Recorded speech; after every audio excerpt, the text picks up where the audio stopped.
ये टाइम आते आते ना, अभी ये टाइम में ये जो भात खा रहे हैं ना, अभी गांव वाला भात बगरी बोलते थे ना, बगरी लाल लाल उसका चावल होता था, 90 दिन में हो जाता था।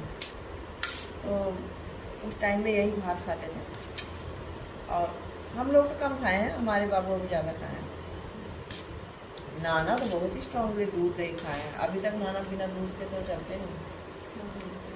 नाना ने बहुत दूध खाया, हम लोग भी खाए हैं, ऐसा नहीं है, दूध हम लोग भी खाए हैं। लेकिन यह है कि एक टाइम तक, जब तक बाबा जिंदा थे हमारे, नहीं नानी जब तक मतलब करती थी तब तक तो खाए हैं। अभी तो नहीं है। अपने यहाँ जब तक बाबा तुम्हारे जिंदा थे तब तक हम लोग दूध खाए। बाबा जाने के बाद में दूध का काम खत्म हो गया।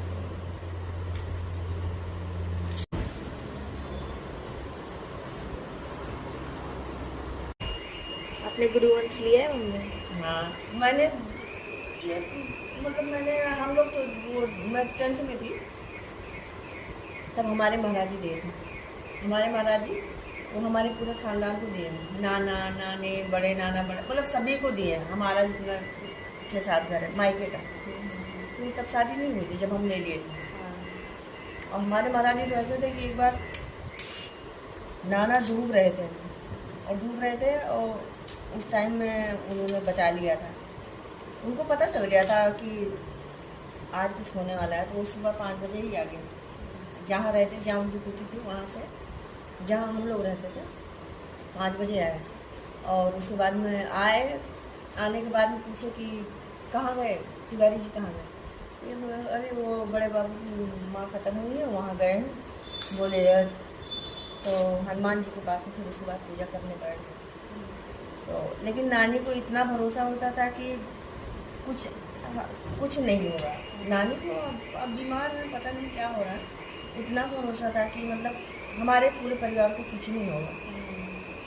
फिर उसके बाद में वो पूजा करते रहे। 2 बजे समाचार आया कि वो हमारे फूफा है, वो बड़े बाबू थे डिग्री कॉलेज में, वो आए, बोले अरे तिवारी जी तो डूब गए।